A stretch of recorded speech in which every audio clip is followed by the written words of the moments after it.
It has been 1 year since an R&B singer and the one-time girlfriend of Sean Diddy Combs filed an explosive lawsuit against him, and 9 months since investigators unexpectedly raided 2 of his mansions. During this time, we have heard some truly shocking allegations against the disgraced music mogul.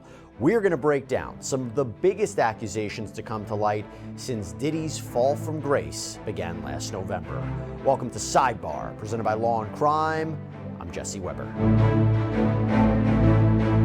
It's been said that the higher someone rises, the harder they fall. And that seems to certainly apply to Sean Diddy Combs, as he sits in a jail cell trying to fight back against heinous accusations, because more than a dozen alleged victims, as well as the federal government, accuse Combs of engaging in essentially a campaign of sexual assault, violence, exploitation, running a criminal enterprise to fulfill his fantasies. He's accused of everything from arson, drug smuggling, domestic violence, forced labor, kidnapping, sexual assault of children. Now, to be clear, he's not been found liable in any of the lawsuits that he faces. He hasn't been found guilty of any crime. He is innocent until proven guilty.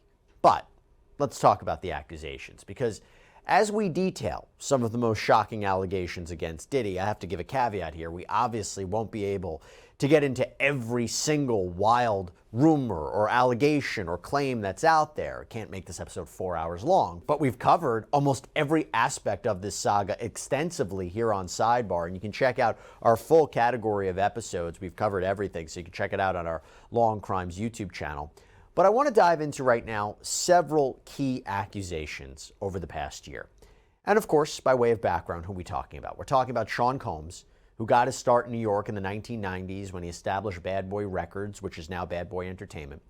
Combs skyrocketed to fame alongside Biggie Smalls before Smalls' untimely death in 1997.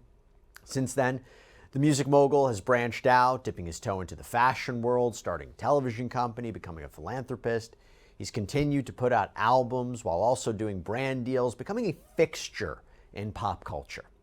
Hey, by the way, really appreciate you guys coming to us for our Sean Diddy Combs coverage. And look, one of the reasons we're able to do this is because we have great sponsors who support us. And I got to call out one in particular right now, Upside. Now, Upside is awesome. It is a free app that helps you get cash back when you buy gas and groceries. Real cash back, money that appears in your Upside app that you can transfer straight into your bank account. And as you can see here, I used Upside to find a gas station. I claimed an offer. I pay with my credit card at the pump, followed the steps on the app. I got cash back. And you can use Upside at all different kinds of places, restaurants, convenience stores. So to find out how much you could earn, click the link in the description to download Upside, or scan the QR code on screen and use our promo code Sidebar, and you'll get an extra 25 cents back on every gallon on your first tank of gas. So hope you can check it out. The first chink in Combs' celebrity armor came around this time last year, November 2023.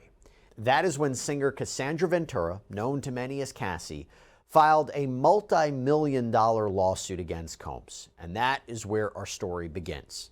This bombshell lawsuit started off with a trigger warning at the top of its complaint, big red letters, and obviously for good reasons, because the document goes into horrific detail about confrontations or alleged confrontations between Ventura and Combs that are very disturbing. According to Ventura's complaint, this violence started essentially as soon as their relationship did. She says Combs was prone to uncontrollable rage. She claimed that she was the victim of multiple savage beatings. The lawsuit states, quote, Mr. Combs often punched, beat, kicked, and stomped on Miss Ventura, resulting in bruises, burst lips, black eyes, and bleeding. And this lawsuit is where we first hear the term freak-offs, or FOs.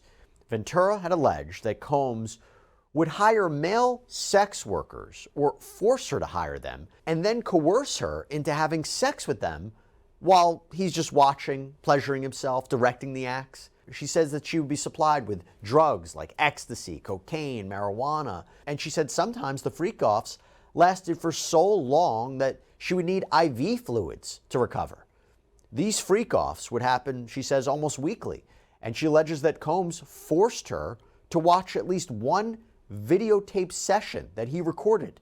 Now, at the time this lawsuit was filed, Combs' attorney Ben Brafman said that it was riddled with lies. In a statement, Brafman said, for the past 6 months, Mr. Combs has been subjected to Ms. Ventura's persistent demand of $30 million under the threat of writing a damaging book about the relationship, which was unequivocally rejected as blatant blackmail. Despite withdrawing her initial threat, Ms. Ventura has now resorted to filing a lawsuit riddled with baseless and outrageous lies, aiming to tarnish Mr. Combs' reputation and seeking a payday.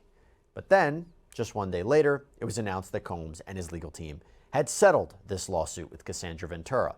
And Ventura had released a statement of her own saying, "I have decided to resolve this matter amicably on terms that I have some level of control. I want to thank my family, fans, and lawyers for their unwavering support." And Brafman released a follow-up statement at the time saying, "Just so we're clear, a decision to settle a lawsuit, especially in 2023, is in no way an admission of wrongdoing. Mr. Combs' decision to settle the lawsuit does not in any way undermine his flat-out denial of the claims. He is happy they got to a mutual settlement and wishes Ms. Ventura the best." But it was this lawsuit, and you could also argue maybe the settlement of it, that just kicked off things in a major way. Because soon after, many of Ventura's claims would seem to be corroborated by other accounts, other claims and lawsuits, as well as tangible evidence. You know, according to Ventura, these freak-offs often took place in hotels, which is where she was in 2016 when surveillance video showed Combs viciously beating her in a hotel hallway. CNN published this bombshell video several months after that lawsuit was filed, and since then, Combs' attorneys have pointed the finger at federal investigators as having potentially leaked that video. But prosecutors said, the government, we didn't have this. This wasn't in our possession until it came out in the media. The footage from the Intercontinental Hotel in downtown Los Angeles shows Ventura carrying a bag toward a bay of elevators, and that's when Combs comes down the hallway wearing just a robe, throws her to the ground, kicks her repeatedly, drags her by the shirt. At one point, he even appears to throw a vase in her direction.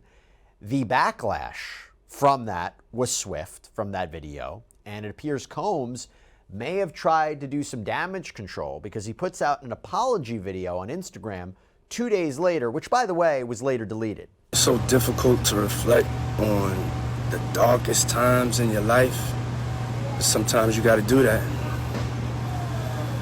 I was f***ed up. I mean, I hit rock bottom, but I make no excuses. My behavior on that video is inexcusable. I take full responsibility for my actions in that video. And to be clear, prosecutors indicated that Ventura, in that video, she was fleeing from a freak-off. But Combs' defense attorneys have said that's not true. This was just a domestic dispute. That's how they framed it. Okay, so not long after Ventura filed her civil lawsuit, a few more women came forward with their own allegations. And then a music producer who'd worked with Sean Combs on his latest album, the Love album, filed a lawsuit of his own. The complaint starts off by explaining that Rodney Jones, also known as Lil Rod, produced 9 songs for Sean Combs on his Love album and actually lived with Combs for a period of time, and how, quote, throughout his time with Mr. Combs, Mr. Jones witnessed, experienced, and endured many things that went far beyond his role as a producer on the Love album. Mr. Combs required Mr. Jones to record him constantly. On several occasions, Mr. Combs took Mr. Jones' cell phone and began recording himself. As a result, Mr. Jones has secured hundreds of hours of footage and audio recordings of Mr. Combs, his staff, and his guests engaging in serious illegal activity. So it makes you wonder, could federal prosecutors have gotten their hands on some of those videos as part of their investigation? And what exactly are the allegations asserted by Mr. Jones? Well, Jones makes stunning allegations about Combs' inappropriate sexual behavior, or his alleged inappropriate sexual behavior. Jones claims that Combs repeatedly and intentionally groped his private parts without his consent. He says this happened many times in many places like LA, New York, Miami, the Virgin Islands. He even says that Combs forced him to be in his presence multiple times when Combs was just naked. And Jones has sued Sean Combs and others, by the way, companies and other people that he believes is part of this criminal enterprise. But he sued Sean Combs for sexual harassment, assault, and says that he has suffered severe emotional distress and anxiety since his time with Combs. He also claims that he wasn't properly paid for his time working on the Love album, and he asserts that there is a racketeering enterprise, a criminal enterprise afoot. But Jones doesn't stop there. He also claims that Sean Combs was grooming him to pass him off to his celebrity friends for sex. Yeah. The lawsuit talks about an incident on Combs' yacht when Combs left him alone in a makeshift studio with none other than actor Cuba Gooding Jr. So Cuba Gooding Jr., according to Jones, allegedly touched, groped, and fondled him while Jones reportedly tried to push him away. And in fact, there are photos included in this complaint that shows not only Combs and Gooding Jr. together on that yacht, but also Gooding Jr. and Jones together. And by the way, he's not only suing Cuba Gooding Jr., he's also suing Sean Combs for that because he says, look, this happened on your property. This happened on your yacht. I was sexually assaulted and harassed on your yacht, Sean Combs. Another of Combs' attorneys, Sean Holley, released a statement that called Jones a liar and said he is, quote, shamelessly looking for an undeserved payday. And it's our understanding this lawsuit is still making its way through the court process.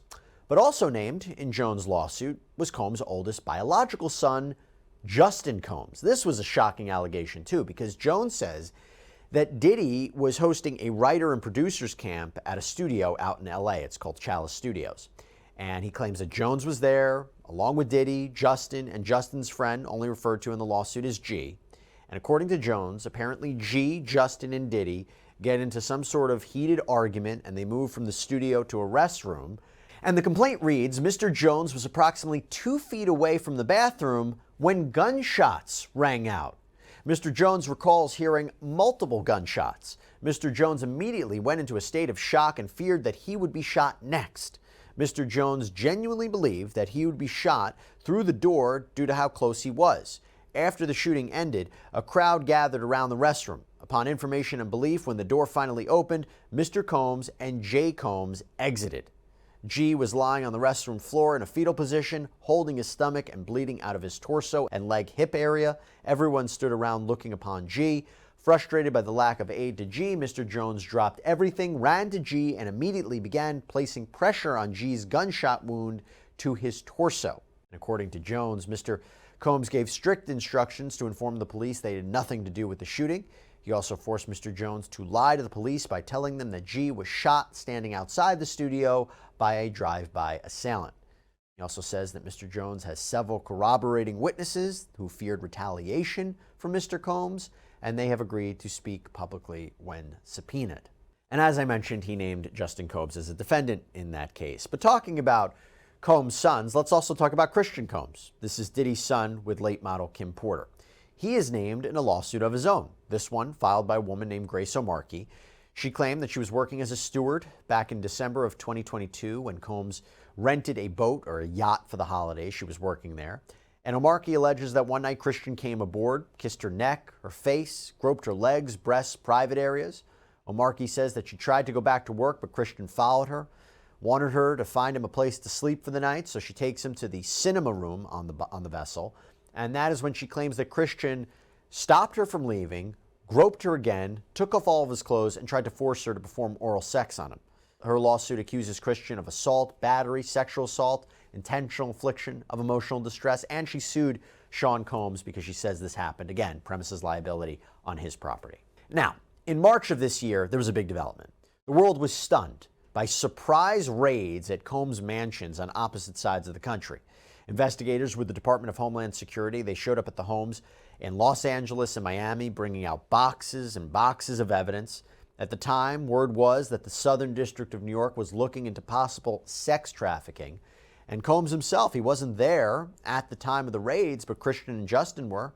They were detained in front of the Hollywood Hills mansion while investigators made sure the scene was secure. They were placed in handcuffs.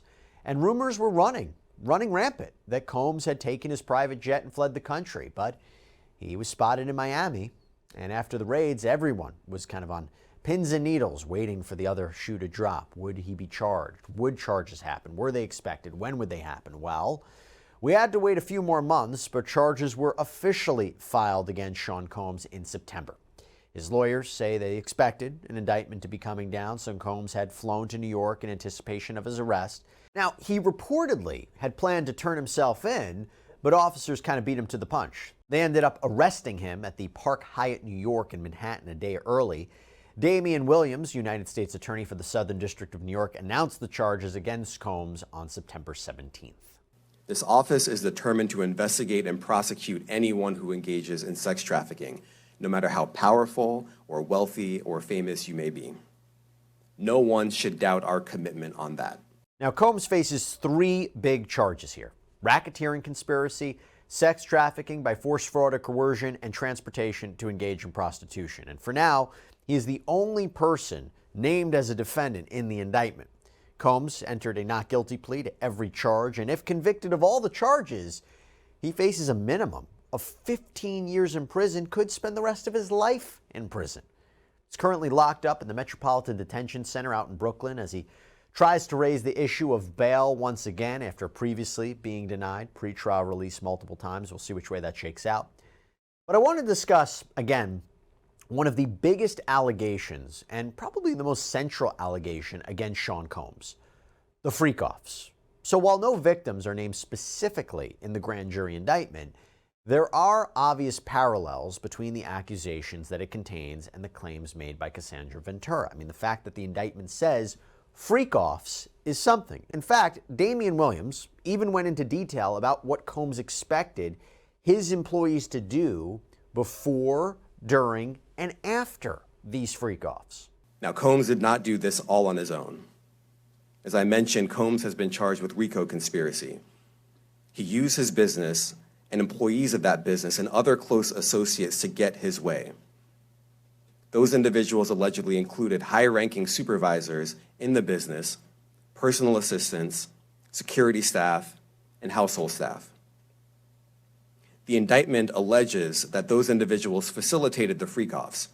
They booked the hotel rooms and stocked them with the supplies, including drugs, baby oil, personal lubricant, extra linens, and lighting.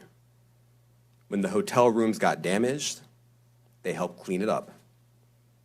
They arranged for victims and commercial sex workers to travel for the freak-offs, and they delivered large quantities of cash to Combs to pay for the commercial sex workers. I'll tell you, the indictment even says that during the searches of Combs' mansions, the ones I mentioned before, investigators found more than 1,000 bottles of baby oil and lubricant.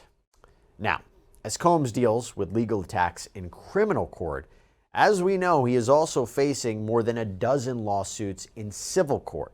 And while there have been lawsuits that have trickled in over the last few months from several people accusing Sean Combs of misconduct all the way back to the 90s, it was Tony Buzbee who changed the whole game, this Texas attorney, because he announced that his firm, and partnering with other firms, would be filing more than 100 individual lawsuits against Sean Combs.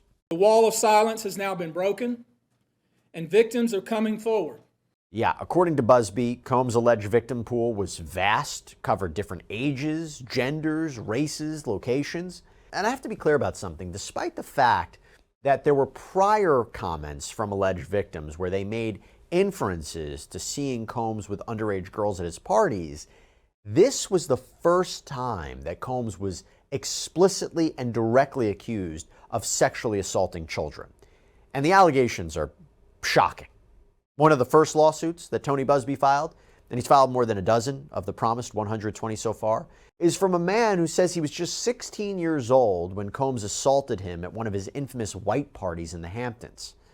And in fact, there's a photo in the lawsuit that shows John Doe, or seemingly John Doe, whose face is blurred, standing next to a smiling Sean Combs. So that at least would seem to suggest they were at this party together, or that's at least the allegation.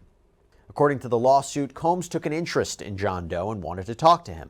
They walked to a more private area near the portable restrooms brought in for the party. There, John Doe told Combs he was a big fan of Combs and shared his dreams of becoming a star. Combs smiled, telling him he had potential and the look.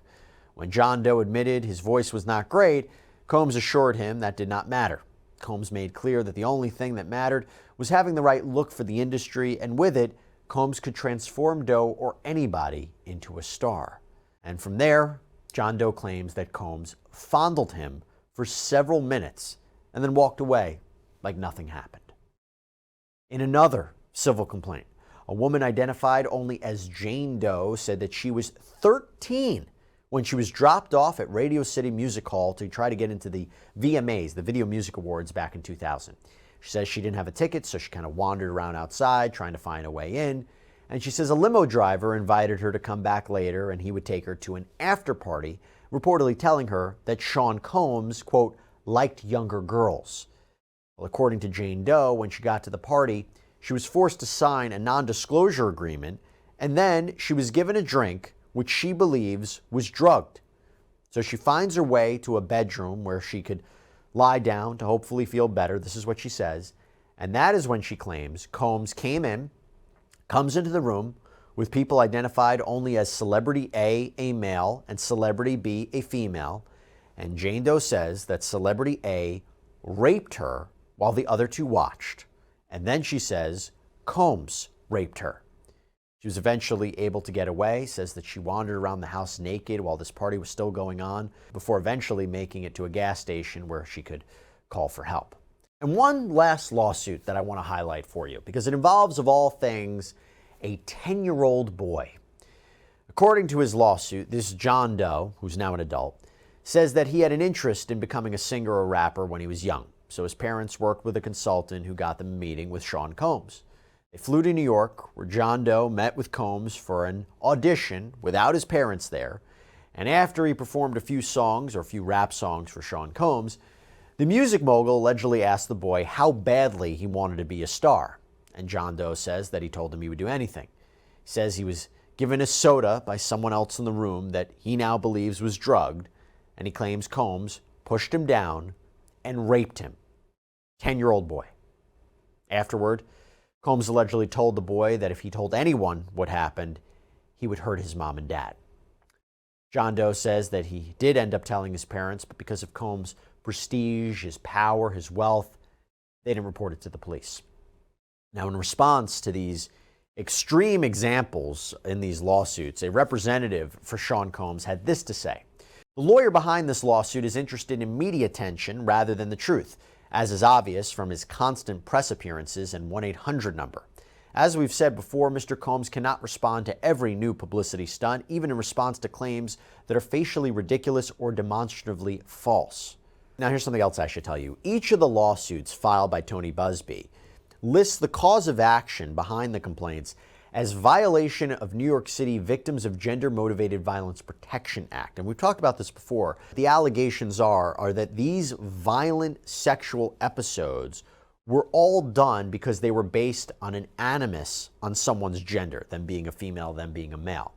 And what's interesting about this law is there is a look-back window where someone can sue for these type of claims that would otherwise be time-barred because of a statute of limitations issue, but they can file them, and their window to file these lawsuits has been extended to February 2025. That's why you're seeing a lot of these lawsuits right now.